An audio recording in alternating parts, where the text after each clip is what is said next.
तो कल की कथा में एकांतिक साधन काल के बारे में बताया था। उसके बाद आता है व्यवहार काल।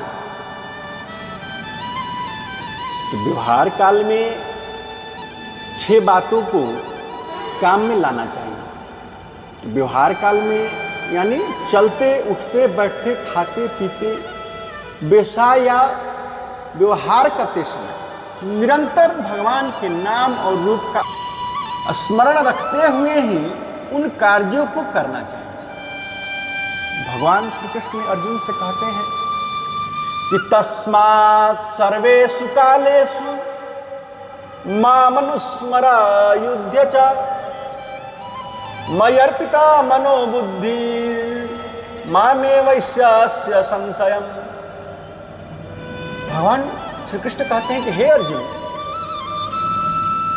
तू सब समय में निरंतर मेरा स्मरण कर और युद्ध भी कर। इस प्रकार मुझ में अर्पण किए हुए मन बुद्धि से युक्त होकर तू निस्संदेह मुझको ही प्राप्त होगा। जब भगवान का निरंतर स्मरण रखते हुए युद्ध भी हो सकता है, तब अन्य सब कार्य होने में तो पितु ही क्या है, तो आपत्ति ही क्या है। अर्जुन क्षत्रिय था तो उसके लिए युद्ध कर्तव्य था। इसी प्रकार दूसरे वर्णाश्रम वालों और स्त्रियों को अपने अपने शास्त्र विहित कर्तव्य का पालन भगवान को निरंतर स्मरण करते हुए करना चाहिए। मैं भगवान का हूं और भगवान मेरे हैं, ये भाव सदा बना रहना चाहिए। और यह भगवान के साथ मेरे नित्य संबंध सदा से है और सदा ही रहेगा। इस प्रकार समझकर भगवान के साथ आत्मीयता का संबंध स्थापित रखना चाहिए। और ये संबंध जब स्थापित हो जाएगा तो भगवान सुलभ प्राप्त होंगे। ते स्थावर जंगम, सारे प्राणी भगवान के हैं। इस संबंध में भगवान व्यापक है। यूं समझकर सबकी भगवान से सेवा और आदर सत्कार करना चाहिए।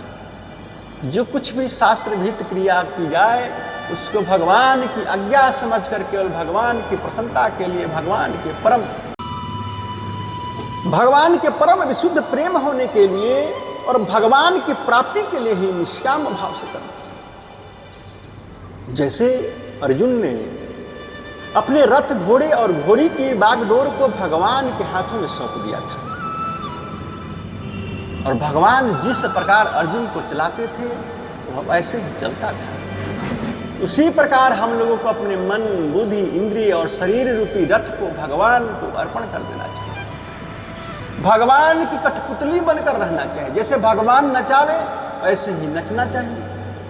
यह भगवान की शरणागति का भाव है। भगवान कहते हैं मन मना भव मद्भक्तो मद्याजी माम नमस्कुरु मामे वैश्यासी युक्तैव मात्मानं मत्परायणः। मुझ में मनन वाला, मुझ में मन वाला जो मेरा भक्त बन मेरा पूजन कर और मुझको प्रणाम कर। तो इस प्रकार आत्मा को मुझ में नियुक्त करके मेरे परायण हुआ तो मुझको ही प्राप्त होगा। मनमना भव, भगवान कहते हैं कि मन के द्वारा भगवान का निरंतर चिंतन करना, मन का भगवान में अर्पण करना, ये मनमना भाव है। मध्याजी तो भगवान को समझकर इंद्रियों के द्वारा सबकी सेवा पूजा सत्कार करना इंद्रियों का भगवान में अर्पण है। अम्मा नमस्कुरु, तो मां नमस्कुरु के अनुसार देह से अहंता ममता उठाकर और भगवान के चरणों में सेवा में शरीर को लगा देना और शरीर का भगवान में अर्पण कर देना ही मां नमस्कुरु। तो इस प्रकार भगवान के शरण हो जाने पर उस भक्त का करना होने से बदल जाता है। तो जो कुछ भी सुख दुख लाभ हानि अनुकूल प्रतिकूल पदार्थ परिस्थिति और घटना प्राप्त हो उन सबको भगवान का विधान अथवा भगवान का भेजा हुआ पुरस्कार या भगवान की लीला समझकर हर समय राग द्वेष से रहित हो सम संतुष्ट और प्रसन्न रहना चाहिए। और इसके बाद आता है शयन काल। शयन के समय संसार को नस्वान, क्षणभंगुर, दुख रूप समझते हुए इसके संकल्पों के प्रभाव का यथार्थ त्याग करके भगवान में विशुद्ध परम प्रेम होने के लिए भगवान के नाम, रूप, गुण, प्रभाव, तत्व, रहस्य के संकल्पों का प्रवाह बहाते हुए शयन करना चाहिए। इसी से वह शयन काल भी साधन काल के रूप में परिणित हो जाता है।